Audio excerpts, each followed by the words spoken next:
Happy Monday morning, everyone. We are very excited to kick off this week with an amazing lady from the great state of Arkansas. I'm Sue Meminger, and today Susan Majors and I are honored to have Molly Kemp Humphreys here with us to share her story as it relates to her journey with reading and all the wisdom she's acquired along the way. Molly's from Little Rock, and after graduating with a degree in business, she had a successful career in the financial sector.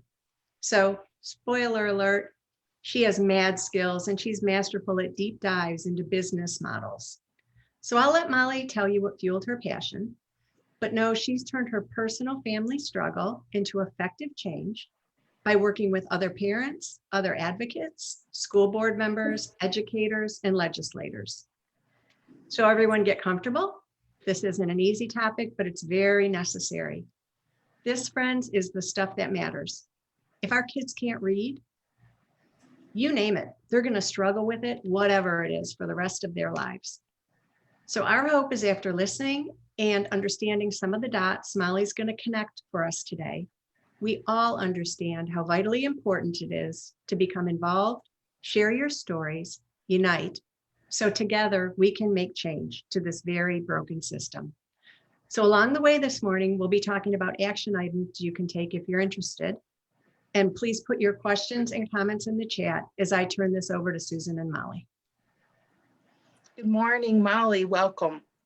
Thank you. Good morning. We are so excited to have you here with us today and to talk about reading, because this certainly impacts all the families that we work with and that we know. So tell us a little bit about who you are and how you got involved in reading became an issue that you focused on. Okay, great. Thank y'all for having me. This is such an honor to be here and visit with fellow advocates across the United States. Because back 30 years ago, this wasn't available. So my background is I'm one of 4 children. I live in Little Rock, Arkansas. I'm the second of the 4th. And, the word dyslexia was not a foreign word to me. My brother and I are 16 months apart. He's my younger brother, and he was diagnosed at the age of 5.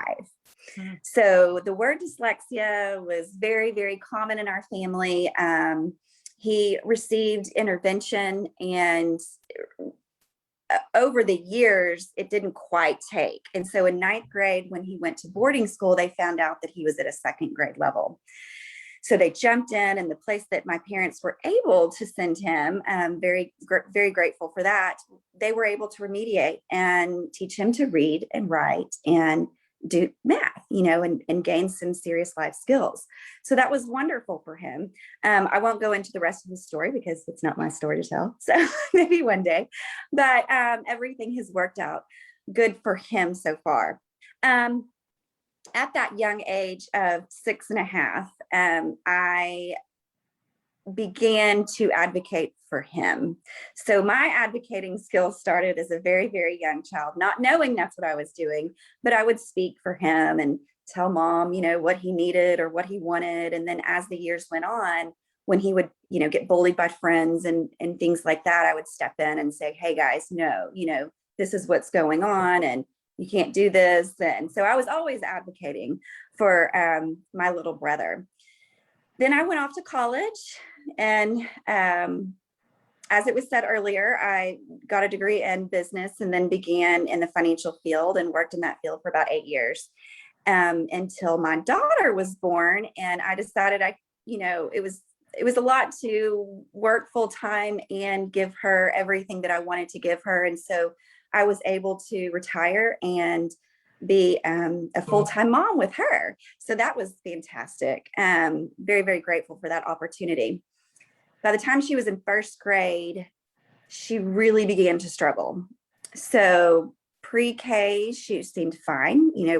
I didn't really know anything about learning disabilities. I definitely didn't know about IDEA. I had no idea what these terms were. My daughter was in the private sector. And so identification really, isn't something that people really talked about. And so by first grade, she struggled significantly, coming home crying every day, all the symptoms, the anxiety began. And we met with the school, and her teacher said, yeah, she doesn't have these basic skills, for reading, writing, or math. And it kind of blew us away because we thought, well, how is that possible? And of course I blamed myself. I didn't do enough with her. And so that was a big turning point in our lives. So we had her evaluated, and it turned out she had dysgraphia, dyscalculia, and a receptive language delay. And at the time, the psychologist did say that she didn't believe that our daughter had dyslexia, which was a bit of a shock to us because, of course, in my family, we had a history of it. And my husband has dyslexia.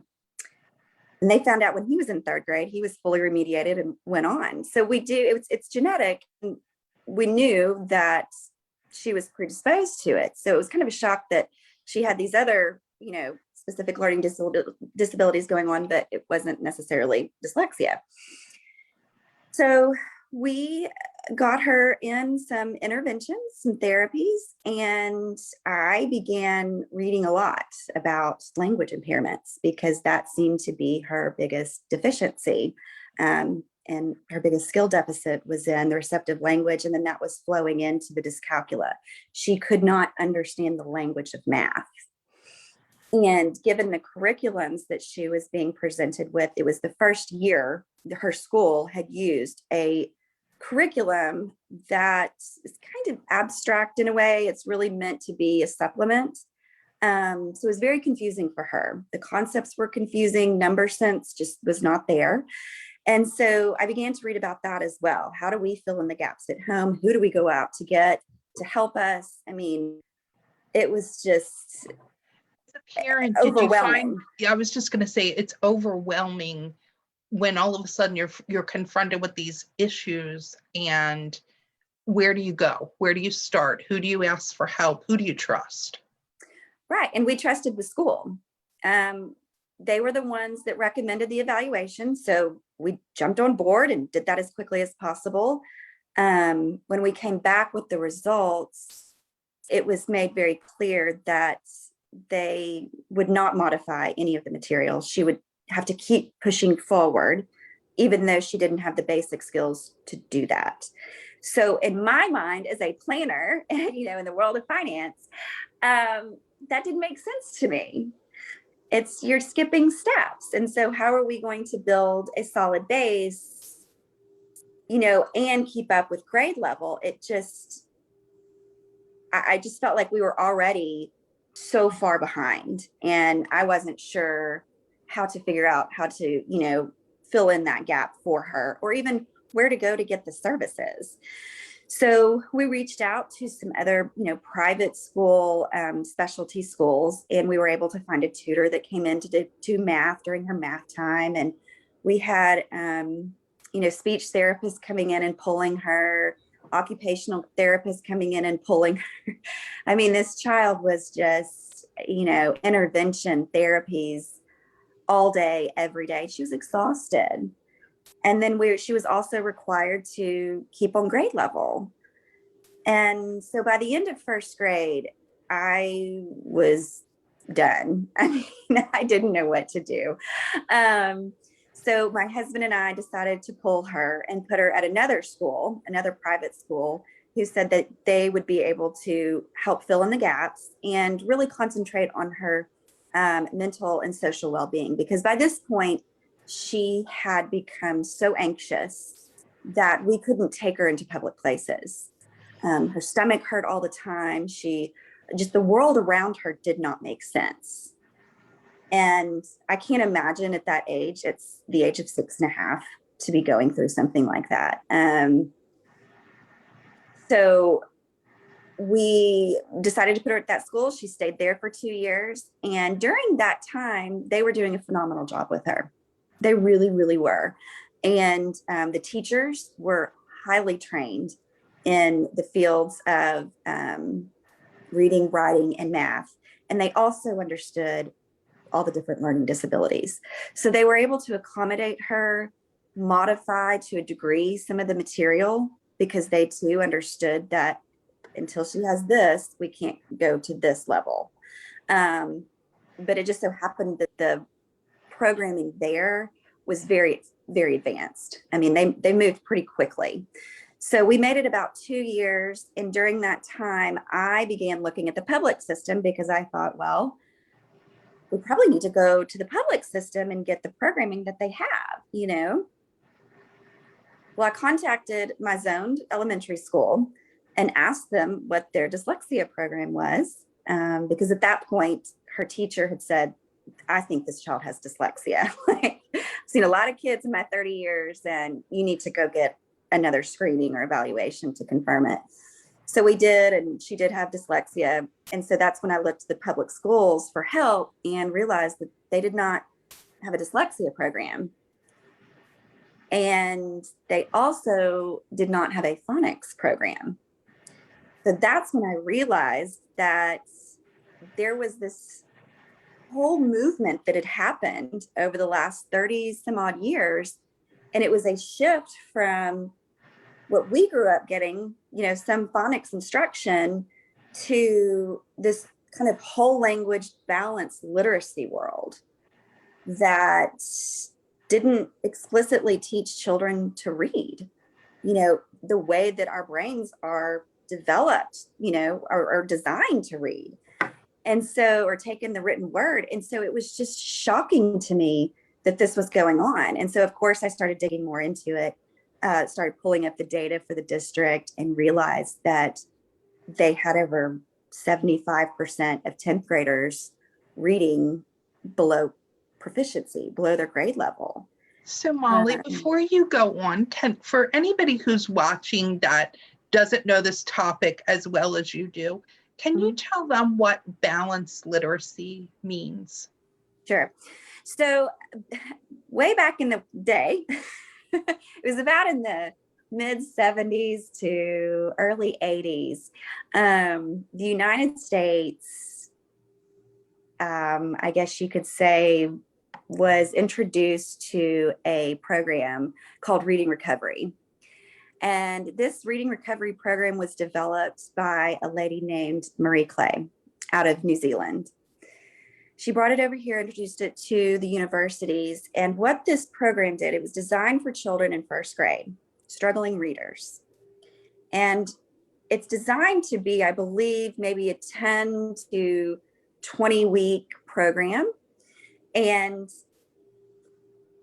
it requires kids to memorize whole words. Okay, so they're not sounding out each individual sound, the phonemes. They are using their, you know, phonological awareness skills.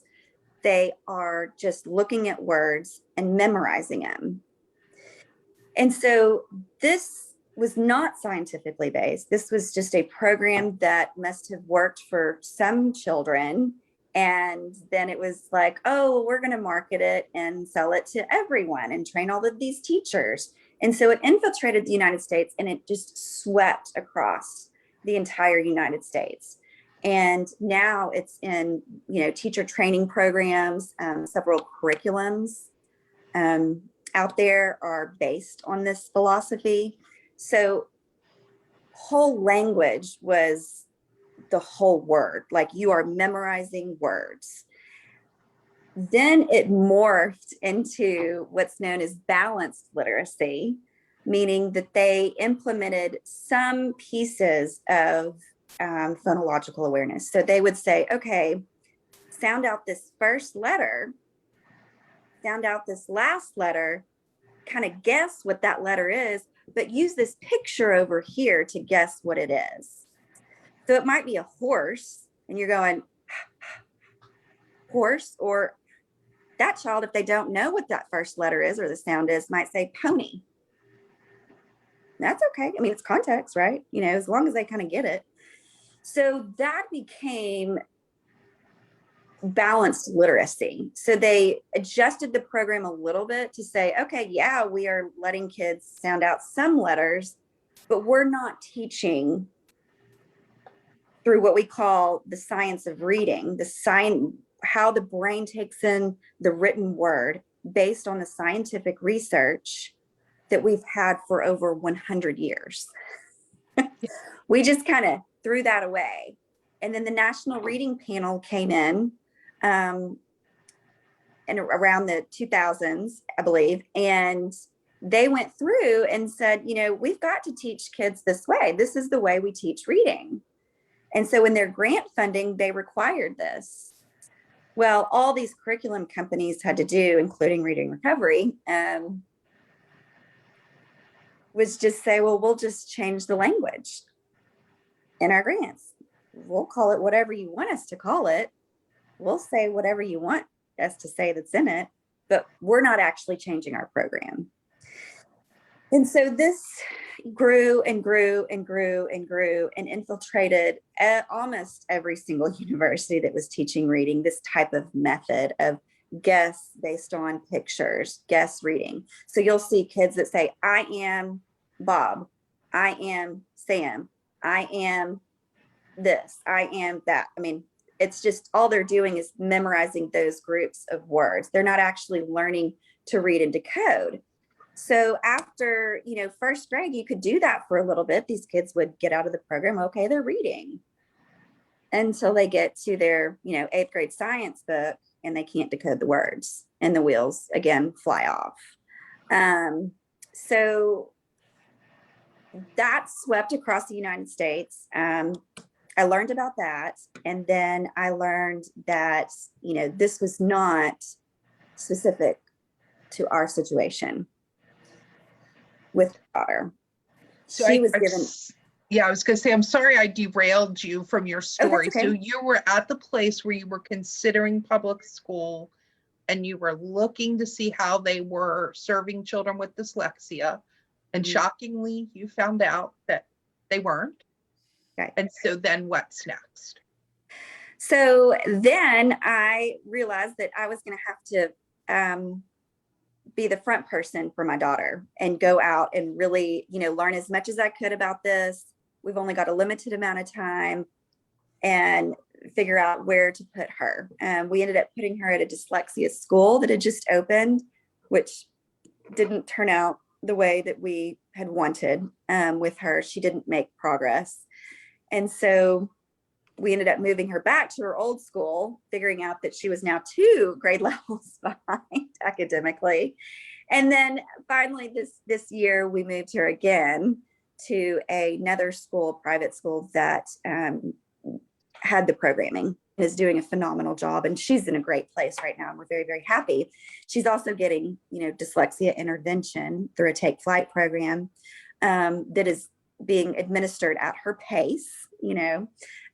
People talk a lot about fidelity of these programs, and you have to understand it has to be for that child, at the pace of that child, and address the deficiencies of that child. So back to when she was, after that 1st grade year, we found out that she had been given Reading Recovery. And that's what that program was. I just couldn't believe it. I thought we were at an elite private school paying, tens of thousands of dollars, and they're using a program that's not scientifically research based. It's not based on the science of reading. I couldn't believe it. And so I met with the school. I let them know, what I had found out, and just to ask them, are you guys planning on changing this, or, what's going on? This was our school. We loved you guys. And, you really let us down on this one. And they had no intention of changing.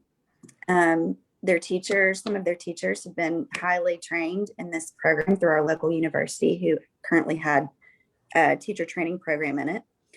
And so I ended up reaching out to different advocates across the state, trying to figure out more and more, and who's working on this and what's going on. Like, what is our state doing? Because our district, wasn't addressing it.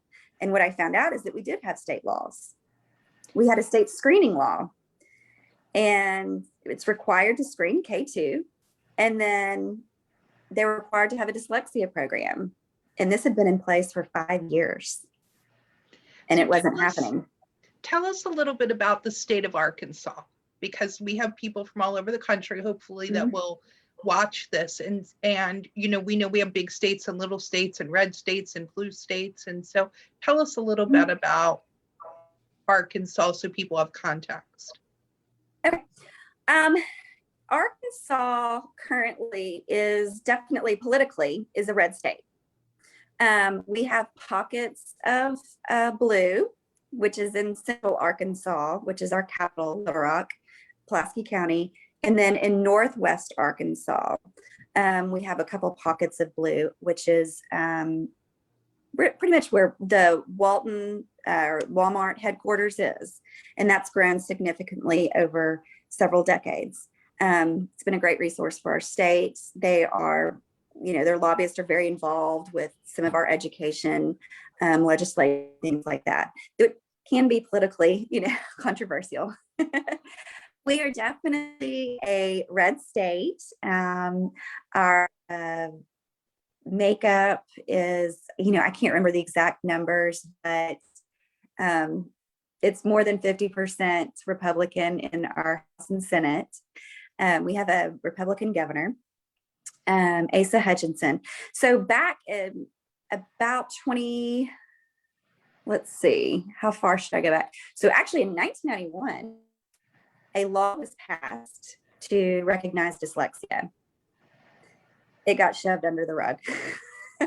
And then in 2013, there's another law that was passed that required, I believe this one required screening. I could have that wrong. I'll have to go back and look. And in 2015, it was amended to also that was the year that they required grade level reading to be reported to parents twice a year, so that parent, trying some transparency to the system. Between about 2015 to now, the state of We lost Molly. We did lose Molly. She was starting to tune out just a bit. And hopefully we will have her back in just a minute. There she is. There she is. You were starting to tune out just a little bit, Molly. We heard everything up until about 2015. And you're on mute. You're muted. There we go. Technology. Okay, so in 2015 really started to kind of change, in my opinion, Arkansas around education and specifically around reading. There was, between that time, we had about 4 or 5 more laws that were written and passed, 2015 through 2017, and then again in 2019. During that time, both our governor and our entire legislature were on board with doing something about reading, making this a priority. Arkansas was ranked 49th in the country for, education and reading. So we had to do something. And so our governor in, I believe it was 2016, developed a model to teach all teachers about the science of reading. So they brought in experts like Louisa Moats, and they created a program called the RISE Initiative. And they began training our 14,000 educators in the basics of the science of reading. So the different components of the essential components of reading that you find outlined in the Individuals with Disabilities Education Act. So during that time, legislation was also passed to back this up and require teachers to be trained in a science of reading program, and then to take a exam to prove proficiency in this. And they must do this within a certain time frame, or their license will not be renewed. So that was another big piece in making this transition stick, because before there just was not an accountability piece. And that's what they needed. So in 2018 is when I jumped in and started learning about all this. So all of that had been done, and legislation had also been passed by, or created and passed by our legislator to require the universities in our state to teach a science of reading based course, because all teachers coming out of a university must also take this reading exam and show proficiency in order to get their license. So Molly, So- at that point, were educators in those teacher prep programs getting both science of reading and balanced literacy, or had balanced literacy like faded out of your university programs? Oh, balanced literacy was strong, very strong. And that it was difficult because the programs around reading were designed for balanced literacy. And so this is what the teachers were being taught, and how they were being taught to implement it was balanced literacy. So throwing in this one course based on the science of reading just threw a huge wrench in this entire system of, wait a minute, we're not doing this right. So it was a complete mindset shift that began to occur. And it really was driven by advocates across the state, parents, family members that were able to identify and drill down on these particular issues within our own state system. You know, how is our legislation set up? Do we have accountability in it? Is our, state government on board to change this? And it was like they all just kind of shifted at one point and began to say, we're going to focus on this. Our governor dedicated, I think it was somewhere around 3.5 million a year to training the teachers in this program that was free to them. Some of the universities began to quickly shift, others did not. And so it was difficult watching, when I stepped in 2018, it was difficult to see teachers that had come out of the university and been teaching for years and years and years, and then learning that they had not been really taught how to teach all of these children to read. Balanced literacy can teach about 20-30% of kids. The rest of them aren't going to get it. And that 20 to 30%, it's more of, they can just, that they're just doing it. You've got hyperlexics in there that just figure out the code pretty easily, or you've got parents that can fill in, or these kids are going to interventions and they're getting the right instruction. So it was really difficult. And there were a lot of teachers thinking, well, I thought I was teaching the child to read. They could memorize all these words and they were putting sentences together. But it really wasn't until the later levels that you began to see that didn't work. It wasn't, you can't sustain that. And these kids are using all of their brain power in 6th, 7th, and 8th grade to figure out this reading system when they need to be reading to learn. And so that's when these numbers were just plummeting all over our state. So our that was an important piece for it to be a bipartisan movement towards changing reading, investing in it, investing in the teachers, investing in our public system, and then also having that accountability piece to say, we need to be transparent with parents, let them know what's going on, let them know where their child is, how they're, reading, and, being honest with teachers and saying, we messed up, So what did but you we're find? going to stand by you. Mhm. That's what I was just going to ask, Melly. So you said maybe some of the universities taught one course in science of reading, while balanced literacy still had a very strong foothold. what happened to these teachers that went then out into the public school system and were given what tools they had to use to teach these kids how to read? How did that align to be allies? It was difficult. It was really, really difficult because the teachers are learning, hey, there's the right way to teach reading. And then we're walking into the classroom and we've got to do this professional development that the district is, having us do in literacy that's balanced.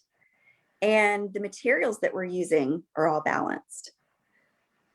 And on a teacher's salary, you can't afford to go out and buy any of these programs. And you really can't do it because of the way that, our standards were set up at the time. And also the districts are saying you have to do this.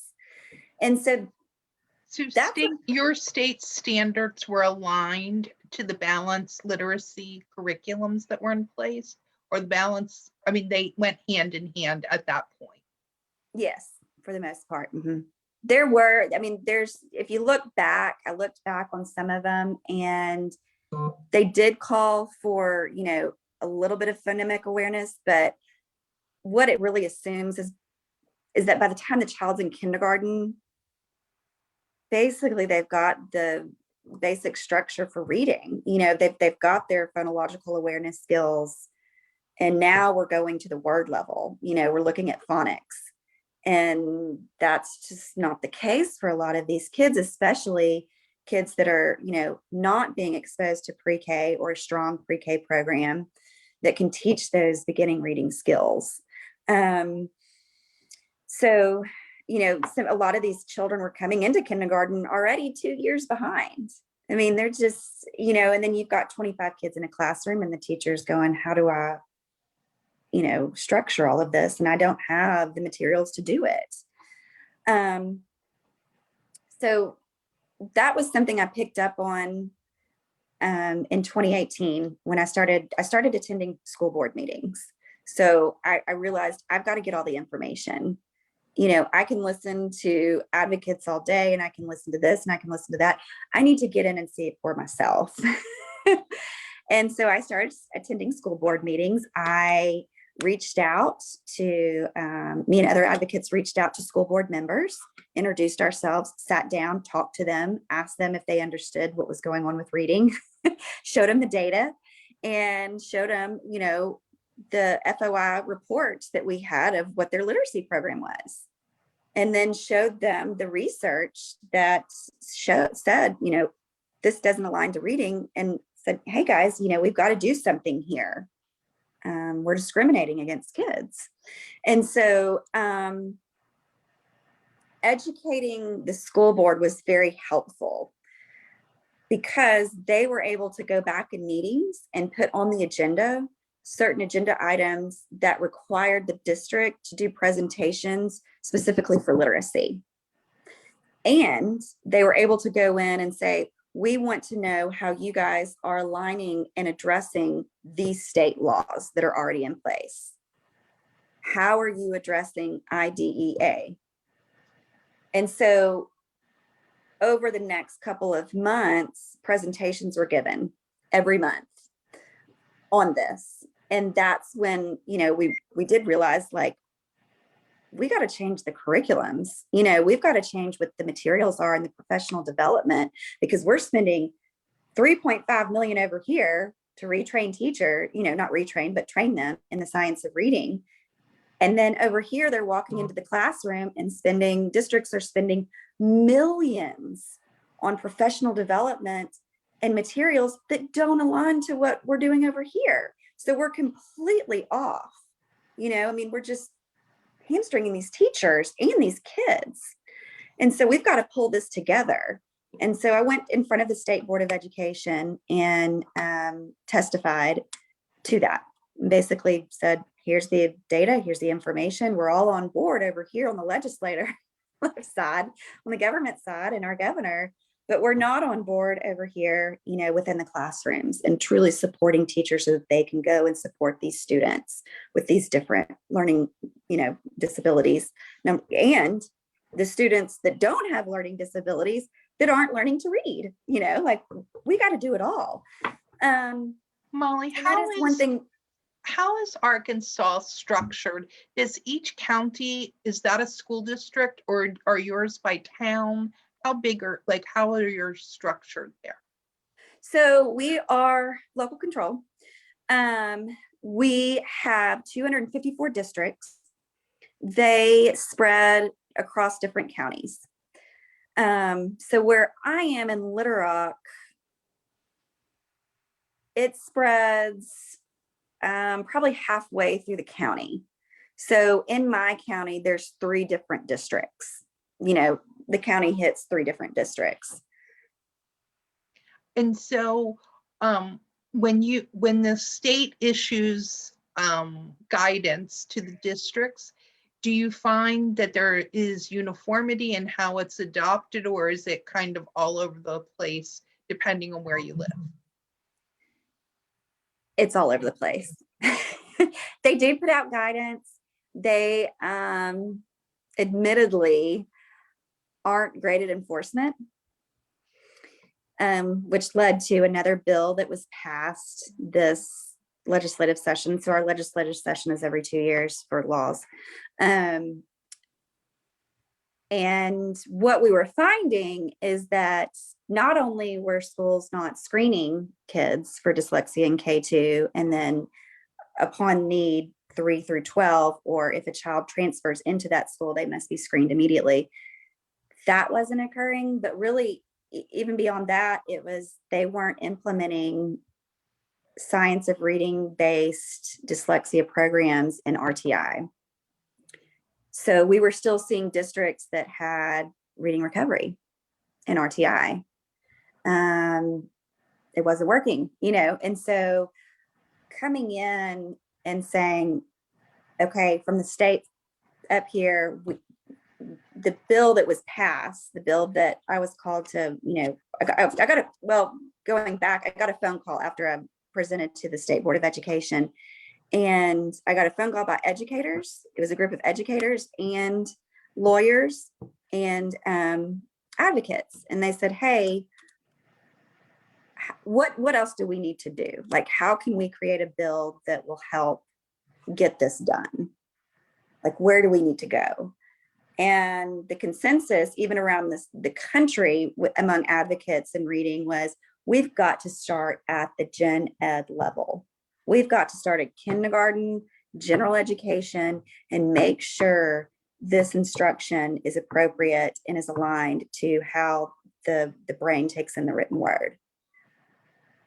So we created a piece of legislation that was a little bit controversial at first, that required our state Department of Education to develop a list of approved programs for general education, and then also a list of intervention programs. Now, there was an option in there that if the district did not adopt one of those programs, they could adopt their own, but they would have to send it in for approval by the State Board of It, or by the Department of Education, Learning Services. So some have done that. It's been an interesting challenge to see how this is being implemented. The law actually does not go into full effect. It was pushed back a year for COVID. It was supposed to be this fall, but they pushed it back because of COVID, which is understandable, I guess. But so it goes into effect in I think it's the 2022 fall school year now, that they will have, every district in the state of Arkansas will have to have adopted a science of reading based curriculum and intervention program for RTI reading that is approved by the State Department of Education. Just getting that in there is amazing. You have got to just pat yourself, all of you guys, on your backs for getting that far. Absolutely. We find in a lot of the states we work in, it's just a hamster wheel. So it might say something in the legislator, in the law, but when you call them, they just point you right back to your district. Well, if they're not doing it, call your district. They should be doing it. And you go like this all day long. And to have them on your side to actually make this happen is going to be a game changer for kids. You guys need to celebrate. Yes. And, Mhm. it's interesting because there's been a little bit of pushback on this saying, oh, it's not going to work. It's not going to work. And that's warranted. I mean, I'm advocating in districts right now where it's not working. They say that they have, some of these curriculums implemented, but it's like a mix of all this stuff, and the kids get pushed from this to that. And there's still a lot more work to be done. But I feel like overall, the state of Arkansas is on the same train of reading, and we are moving forward with this. We're getting there. How we're getting there is going to be district to district. So the piece of legislation that was passed this past, legislative session 2021 was that the Department of Education would now outsource to an ombudsman, an education ombudsman, that would have the ability to go in on behalf of, parents and students to really look at and advocate for, to make sure that these curriculums and interventions in children are being taken care of. Progress monitoring, kind of like what we do in advocacy, but this ombudsman and their team that they hire, not the State Department, but the teams, the ombudsman hires, they will be able to go in and hold these districts accountable. So if the district does not implement or is not implementing correctly for a child, progress is not being made, then the ombudsman can come back and give a report to the Department of Education, and they can pull 10% of their foundation funding after 30 days. They have 30 days to change and to get it right. If they don't, then 10% of their foundation funding is pulled every month. So there's some teeth. There's some teeth in that law. Mm-hmm, mm-hmm. Now, the question is, these things can go either way. The question is, who will be that person, and what is their training, and how will this work out? And can it be changed with each governor that comes in? And, because our Secretary of Education is appointed by the governor. So oh, I'm sorry, Susan. No, I was just going to say, so Molly, when we talked earlier, you said there was some accountability for educators in your state about reading and it not going well and making changes in leadership. Can you share about that part of the story? So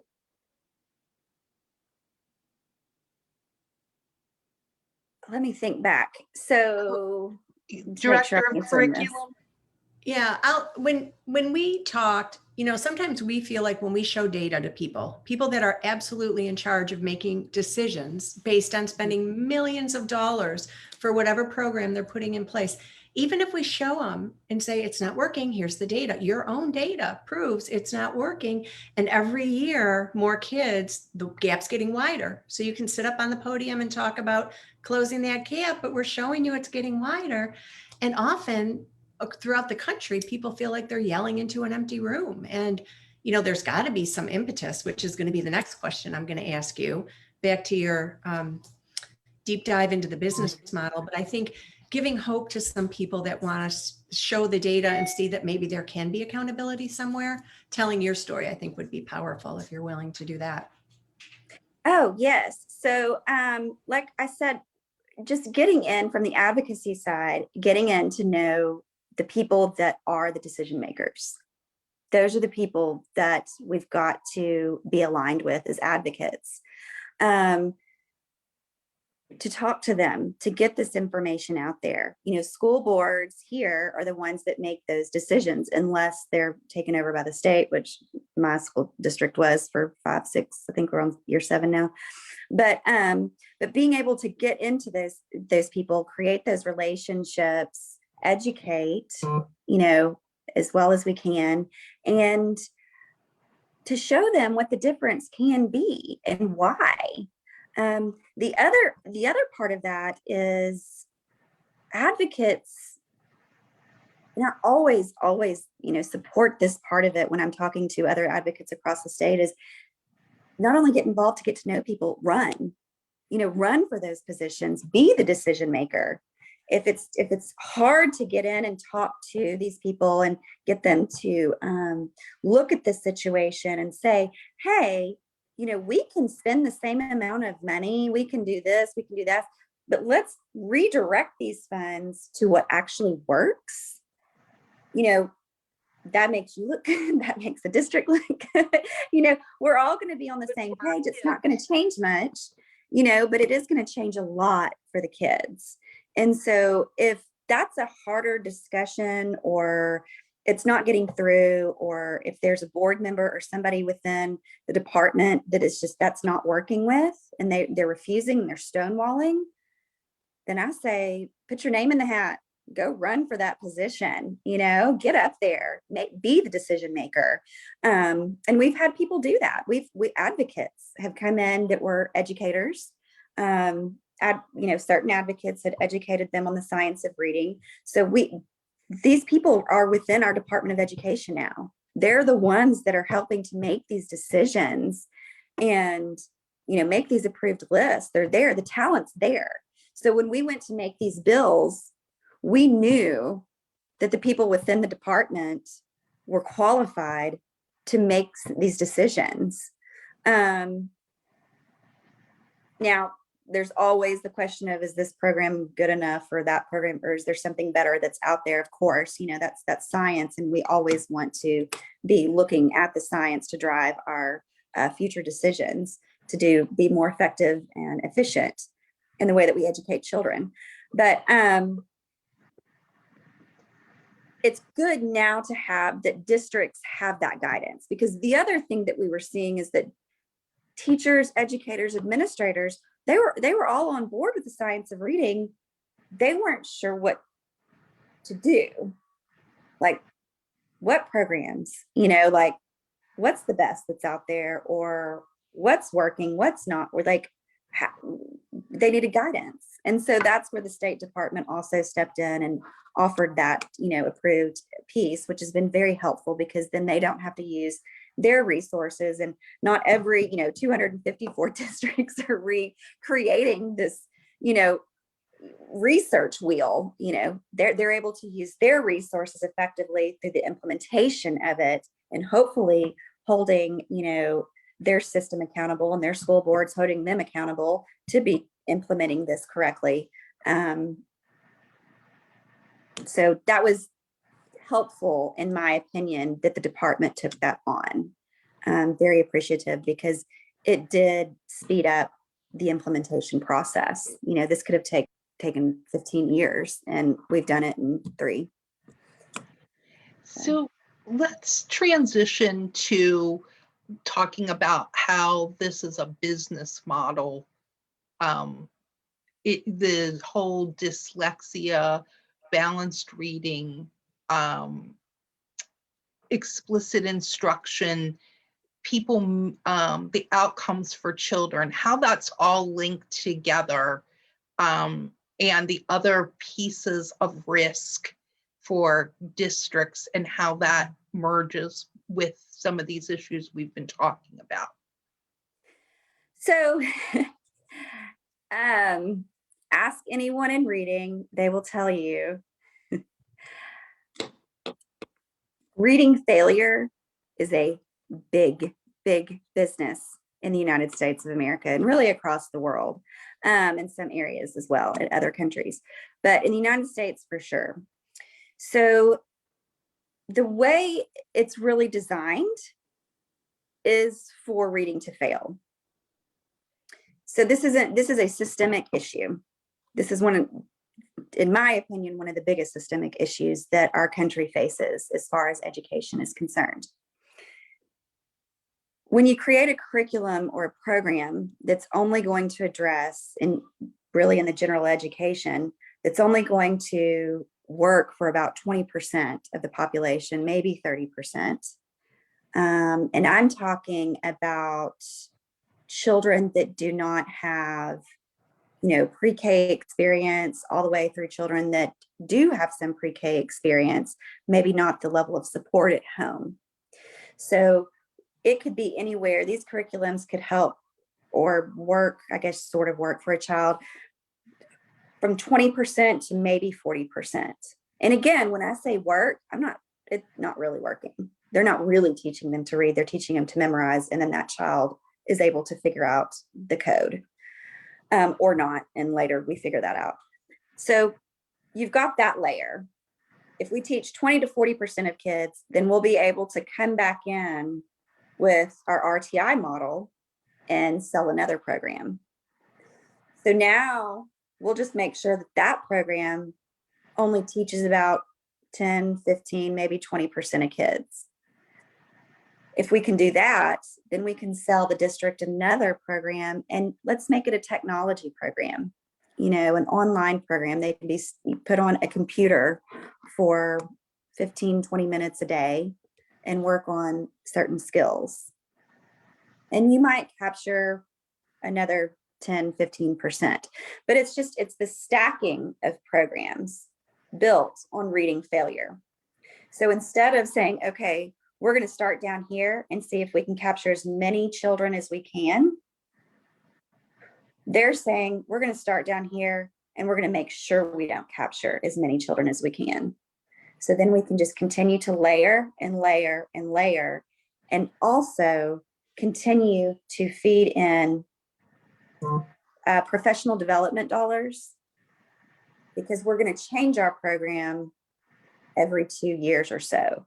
So a lot of these districts have adoption years.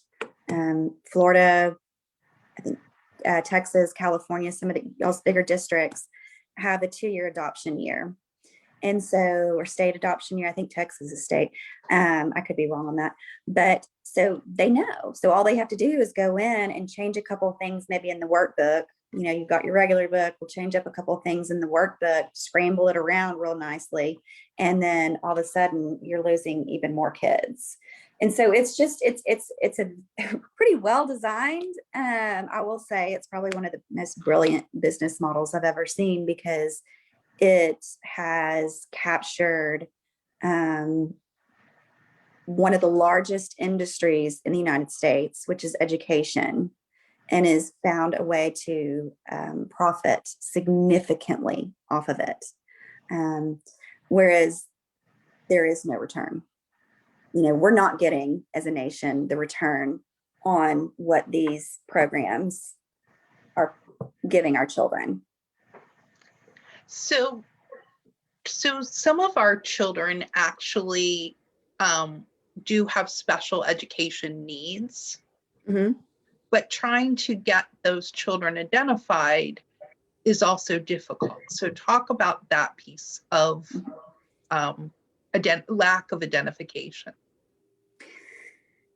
So this is an interesting part, because if you've got children coming in to kindergarten, that kindergarten teacher has no idea if that child has a learning disability or not, unless the parent gives that teacher, hey, here's the evaluation, here's this what's going on, we need accommodations, or a 504, whatever it can be.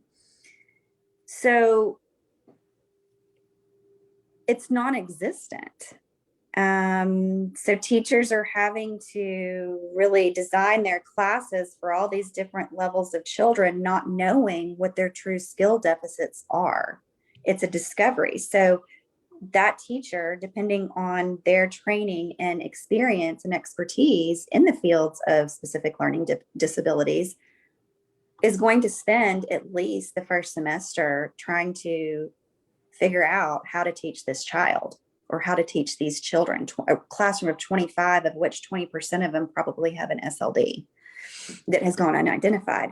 So in the state of Arkansas, they said, let's start screening kids. Let's start screening them in kindergarten. Well, they are allowing some instruction to occur. So like that first, unless the child comes in from another district or state, I believe they screen them in the third quarter.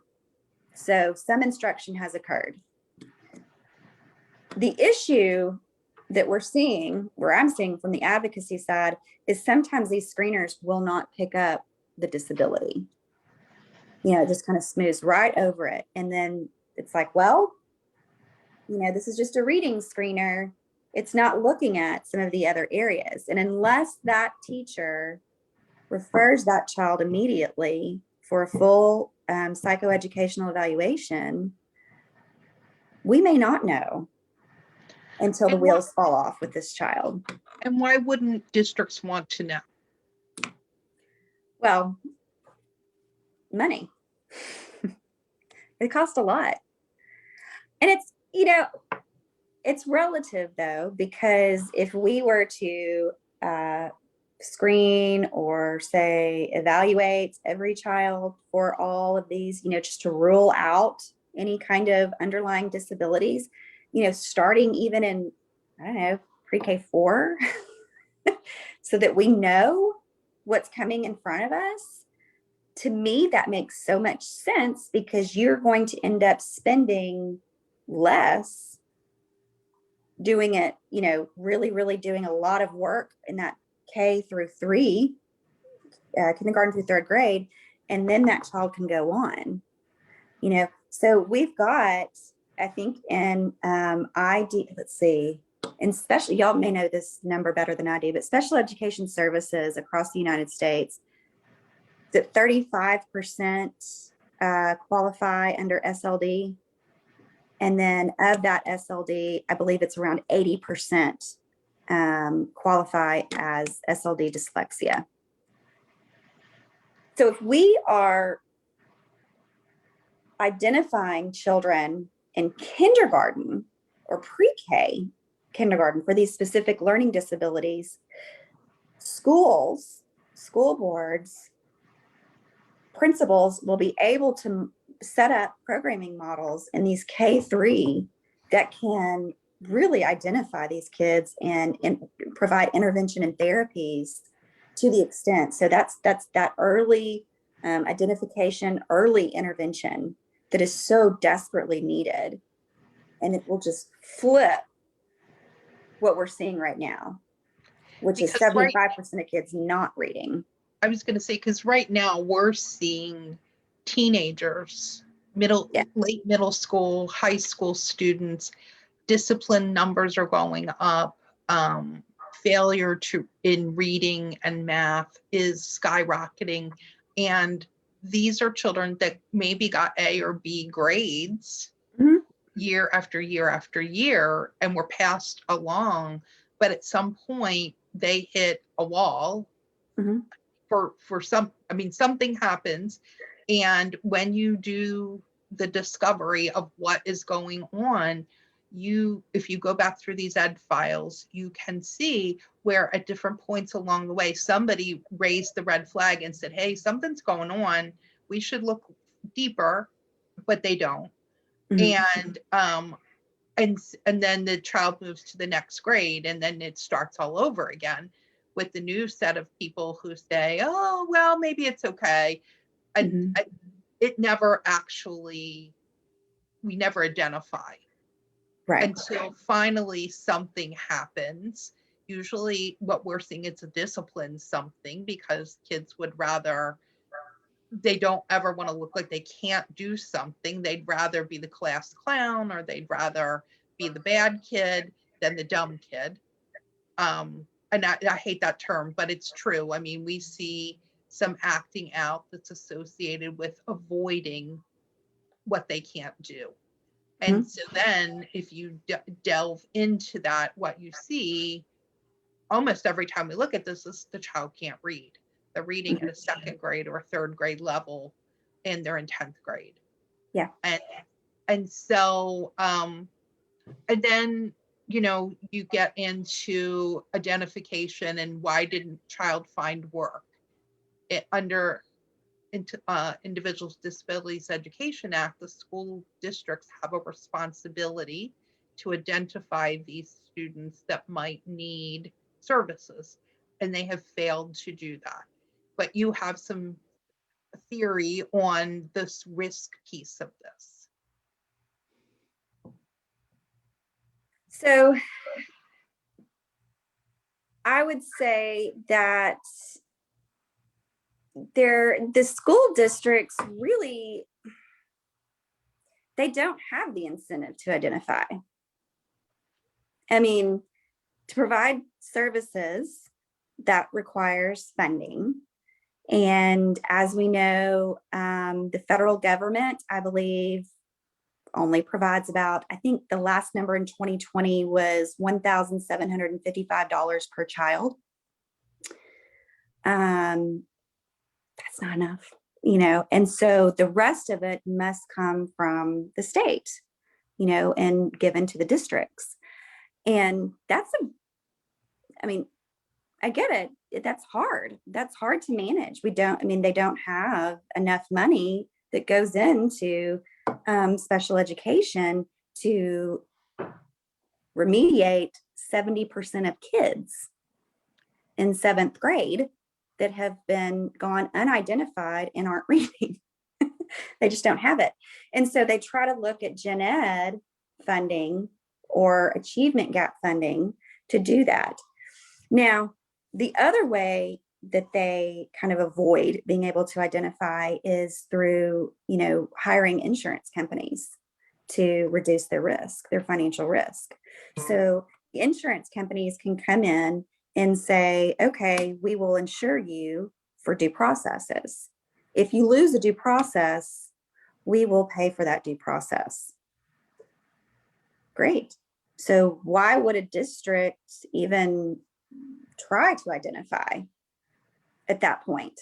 Especially later in the game when that child is probably, if a child's in 8th grade and they're at a 2nd grade reading level, they're going to need one-on-one intervention with a highly trained interventionist at least an hour a day to start to begin to remediate that. And more than likely we'll need writing intervention as well, because those go together. And then there's mental health services that probably need to go into that as well, or executive functioning skills if the child also has ADHD and has never been taught executive functioning skills. So that just increases that amount. So it's kind of a gamble. So the districts will say, well, we'd rather just not do that and take, hey, mom, dad, go file a due process and try to get the money from us. But it's not going to come out of our budget. It's going to come out from the insurance company is going to pay for it. So there's really no incentive unless there's enough due processes that are filed upon that district and won by the parent. And then that insurance company has to continue to pay out these amounts, especially if the hearing officer awards that family private tuition until that child graduates. I mean, that's an enormous amount of funding that could come out of their, insurance budgets. So,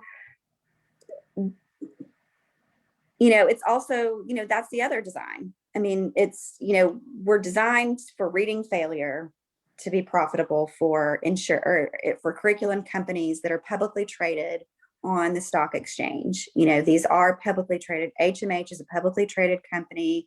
They do the publishing for Heinemann. Heinemann owns F&P and Lucy Calkins and LLI. They use reading recovery for their professional development across different universities like Ohio State, Clemson, Lesley College, and there was another one, I can't remember.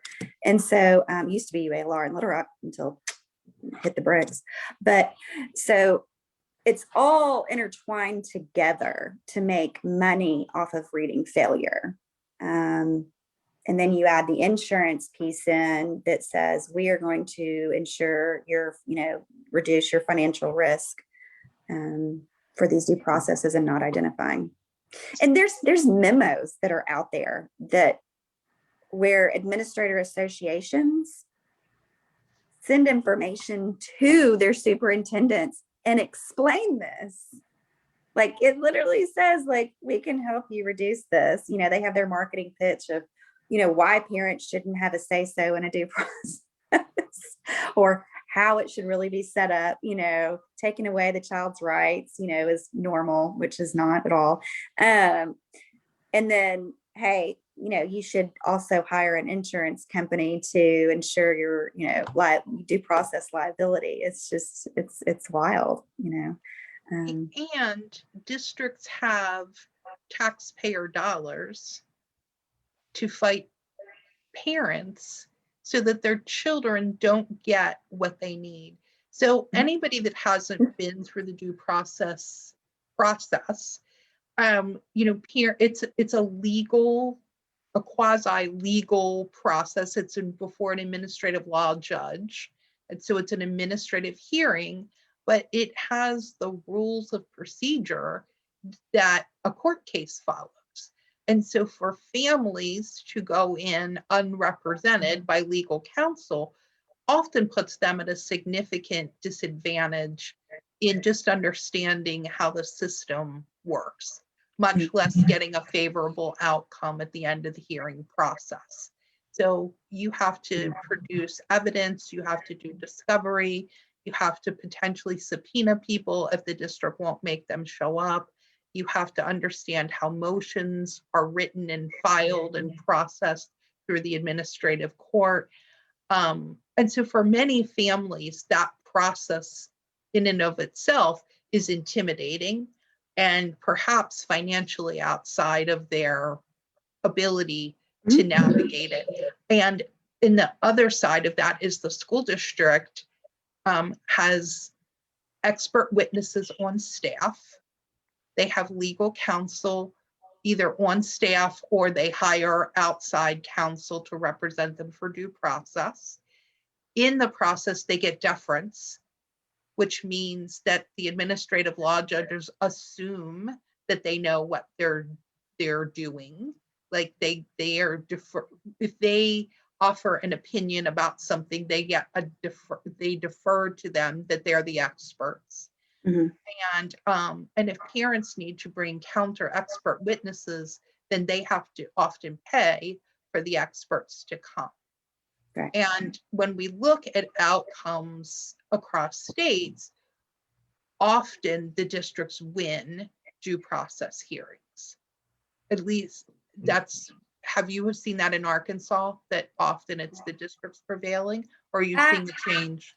It's kind of been a mix, but lately that's changed because the advocates that are working with the lawyer are doing a lot of work to make sure that they are putting the right information out there to prove, because the parents have that, I guess, burden of proof, basically. Like there's only 7 states where that's not true. Well, except maybe now 8, because New Hampshire just shifted it. Yeah. Mhm. So I thought they were the 7th, but yeah, Oh, okay. maybe. You're probably right. So they put in hours and hours and hours and hours working on this. The way that me and another advocate look at it with some that have come our way, we try to work it out with the district. We really, really do. Go through the process, get the data. Hey, this isn't matching up. Are we going to do the right thing here? I mean, because that's really all you've got. When a district is sitting there going, I don't have to do anything. And yes, we failed your child, but I'm not going to pay the money to correct your issue. Or they'll go out and they'll find different things to say that is the reason for the child not, or failing or whatever, like you didn't read to the kid enough, or you didn't go to school enough, or what did you feed her today? Yeah. Yeah. Gave her too much sugar or something. It's her ADHD, and you don't have her on her ADHD medication. So therefore she can't access the material. And you're going, this is not the issue, like. Well, and I would like to bring it down a little bit, because of course, what we said at the beginning is you send your child to school and you trust them. You trust them. You think everybody's on the same page. You're working together. And not everybody has the luxury to do what, frankly, the 3 of us have done and quit our jobs and learn to advocate and all of those things. So we'll go into a meeting, and we recently went into a meeting with a family who she was concerned about her child's reading. And we sat down, and of course, there's the team of people and the principal, and who knows how many, 14 people around the table. And before we even start, the answer is, now this is pre-COVID, because COVID, of course, has a whole new spin because everything's going to become COVID's fault shortly. But pre-COVID, we sat at the table and they said, great news. You don't have to worry about the FSA this year, or maybe it was last year and they just didn't take it. I don't recall. You don't have to worry about the FSA because, or whatever your state score is in your state that is mandatory retention, because we've done this alternative test and it shows your child really can read. So that's great news. Well, these parents are happy to hear that because that's what they want. They want to hear their child is being successful. But the reality is, and I'm going to bounce it back to you in a second, Molly, the reality is, in doing a little bit of prep for what we are talking about today, and my go-to guy is Pete Wright. He's never wrong. And he's got a big thing out there about reading recovery. And it says reading recovery is ineffective for the poor readers. And then when you ask the school, well, what programs are you using? I'd like to bounce it to you to talk a little bit about how all these things are related with what are the reading recovery programs, what would be the curriculum aligned, what would be the professional development aligned, because these poor teachers and administrators can only use what they're given. So unless everybody wants to go to the level of aligning all these things together, it doesn't matter what you're going to do because they're going to smile at you and say, it's great because we're going to promote them. But you end up with a child who can't read at the end of the day. So can you connect the dots a little bit about those programs and how they're aligned? Because those are decisions people make and things that can be changed if we can make, school board members feel a little bit accountable for some of the decisions they're making. Yes. So I would start by looking at Emily Hanford, who is the journalist with the American Public Media. She has a phenomenal series out there that covers this entire reading crisis in the United States. And it talks about the different programs, some of the different programs, how they've developed, kind of what we've been talking about today. But it goes into how parents and even educators can advocate to their districts and to their schools to get the right curriculum and information in. Principals have power. School boards have power. Superintendents have power. Those are the people of influence that have to be looked at. So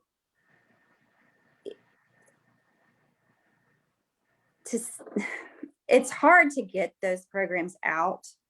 I will say that, unless your legislature and your decision makers are all on the same page. And you've got some really strong advocates that aren't worried about what anybody else thinks or who they offend or what happens. They're just going to go straight forward and push the issue. They'll use all, we've got some advocates that'll use all sorts of tactics to get that information across. But as far as the technical pieces of different programs, that's really left up. Like I don't get too far into that because that's not my area of expertise. That I leave that to the reading experts.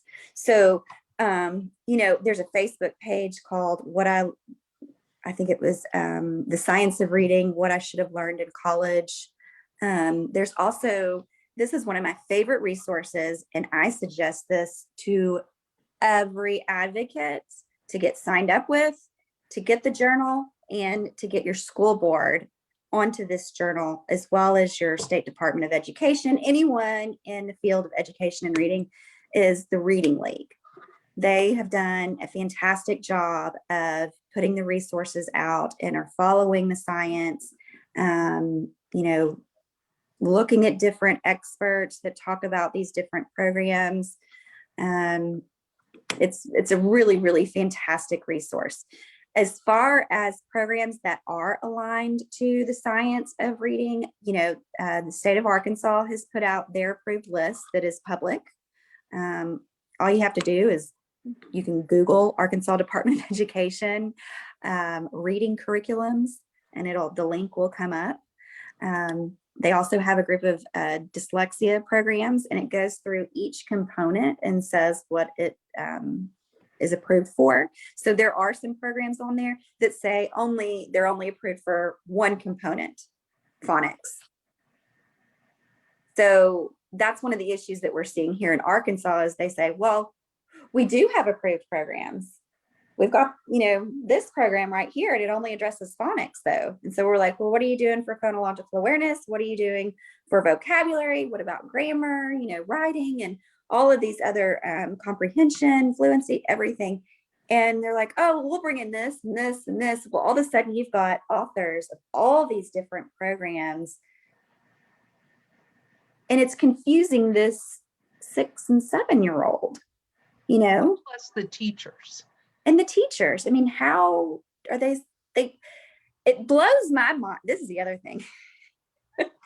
I don't know how you can go to a weekend training or even a 1-week training in a general education curriculum or an intervention, like for OG. Some people do that. I think it's the IMSE one. Just a weekend, $1,500. Here you go. And then expect to come in to the K2 classroom and teach an entire year of reading components to a classroom of 25 kids that have varying degrees of possibly reading disabilities, but also just deficits, just basic, I haven't been taught deficits. The pray and spray version of training. Yeah, no, it doesn't work. It does not work. And so that's where we're kind of building on in Arkansas. My district adopted Wilson, and they committed to creating one of the schools is a full training school. And so every year they have more teachers that sign up for that level 1 Wilson training certificate. So eventually our K2 teachers will be fully trained, even in the certificate, like the intervention piece, which is fantastic because then they'll be able to identify and hopefully remediate, but then understand that if you have a phonological awareness deficiency, there may be something else going on there, and this Haggerty program or this, success, reading for success or whatever it is, Kilpatrick's, which is great too, that may not address it. Because until you address this over here, which might be a receptive language impairment or an expressive language impairment or an auditory processing disorder, phonological awareness may not progress. You actually have to address the problem that the child has. And right. You have to figure out what is that root cause. Yes. And is it a true disability? Because if it's a true disability, just going towards that child's skill deficit may not be enough. You got to get down deep. And the only way to do that is through identification, understanding all of these different learning disabilities and disabilities in general, all the categories under IDEA, autism as well. And being able to do the evaluations that will seek out and identify these, disabilities and skill deficits so that we can catch these kids super early and remediate it. Because the thing is if we can remediate, we can prevent. Yep. So thank you so much for sharing all of this information. I think for many parents and probably teachers, it's the first time they've heard some of this information.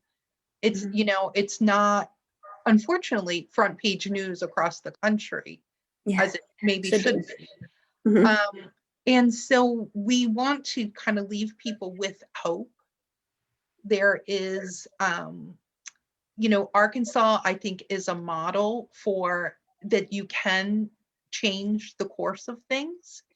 if you unite, you work together, you become informed, you influence people that can make decisions, you become the decision makers, perhaps. You can create positive change in your communities. For parents that are sitting home thinking, oh my gosh, I don't think I can go to Tallahassee or to Annapolis or wherever your state capital is across the country, there are things you can do just in your community, in your school, for your child. One of the things is getting connected to people in your community that care about these issues and who maybe know a little bit more than you do, or maybe they're interested in knowing what you know. We are very, very excited. And Molly, we haven't shared this with you yet, so this is a new announcement. But we have been thinking for a while now that getting parents connected is so important. And so we have two exciting things that we've launched, and as part of kind of a spin-off of IEP for parents, because this is so much bigger than just IEPs. Yeah. This is, you know, as you said, a gen ed thing, but for, you know, all of our children are gen ed kids first. Right. And then if they have a disability, they may need something more or something unique for them. But all of our kids are gen ed kids. And so the first thing we want to share with our audience is, and it's been out there a little bit and it's still being worked on.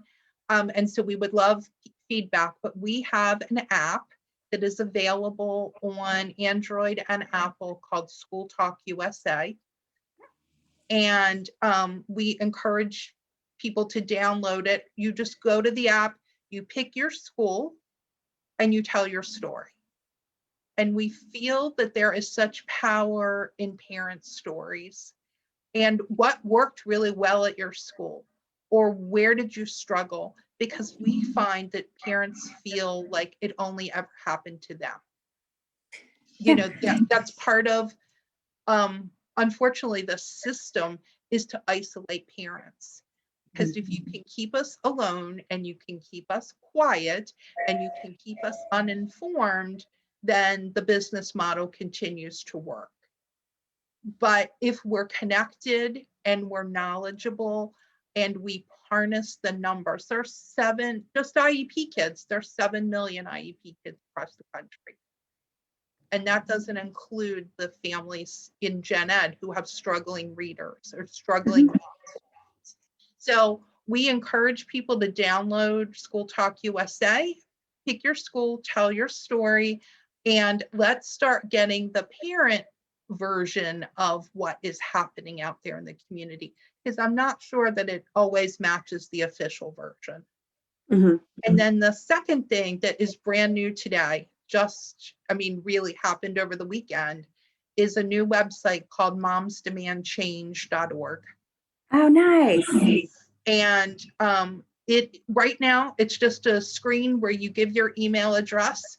If this is an exciting topic for you, that you want to make a difference in your community, and maybe reading, if it's a reading issue, this is a big topic for us, but maybe it's a different thing that you feel passionate about, because there's certainly lots of room for improvement in our education system. And so momsdemandchange.org, we're really hoping will become an activist advocacy arm of parent world, where we can collectively make a difference at the federal level, at the local levels, at the state level, because the changes that need to happen in all those places. And so some of us can get on a plane and be in DC and talking to federal legislators. And other of us, it's like, oh my gosh, I can't get out of my kitchen today, but you can still send an email and make a difference. Like, every person has a role to play in this battle to get our children what they deserve. And so we just think that together we can make a difference, that alone we don't have a shot at making change. That's wonderful. Wonderful. Thank y'all so much. We are so excited. The other thing I don't want to forget is, Molly, you're part of a group in Arkansas called the Dyslexia Initiative. Yes. Yes. Yes. So can you share with folks that are listening what the Dyslexia Initiative focuses on? And So how to get in touch with you, people are asking also, Molly. Okay, so the Dyslexia Initiative was a group, or is a group, it's a national group, nonprofit organization that was started by a lady named Ashley Roberts out of Houston, Texas. And she started, I believe, 3 years ago, maybe. I'd have to go back and check. And then she started creating just state groups and asked if I would be on the leadership team for that state group as well as the national, and said, of course, yes. So we have basically an online presence. Dyslexia Initiative does have just a basic website. And then there are Facebook pages. So like we're developing a chapter for every state. So the chapter for Arkansas, you can go on Facebook, look it up. It's Dyslexia Initiative Arkansas. The main page is just Dyslexia Initiative. But we'll just put out some, like I put out state information every once in a while. And I also put out, just basic information on how to help your child, resources, things like that have to do with reading, but Dyslexia Initiative isn't only reading. What we do know is reading is the base of education. And so if we can get that going, then that's going to filter into all of the other areas of learning as well. We talk about language impairments, autism, things like that. So yeah, you can reach me at Dyslexia Initiative Arkansas page, or you can email me at mollykhumphrys@gmail.com. So do we have any questions from people that are tuned in before I know we've been on for about an hour and a half. No, I think we just have a lot of like-minded people with a lot of very similar comments. And everybody's very appreciative of your time, Molly. So thank you so much for joining us today. Absolutely. And let's keep this conversation going, ladies, because this is the stuff that matters. Yes, absolutely. Great. Thank you. Have a good day. Y'all too. Bye.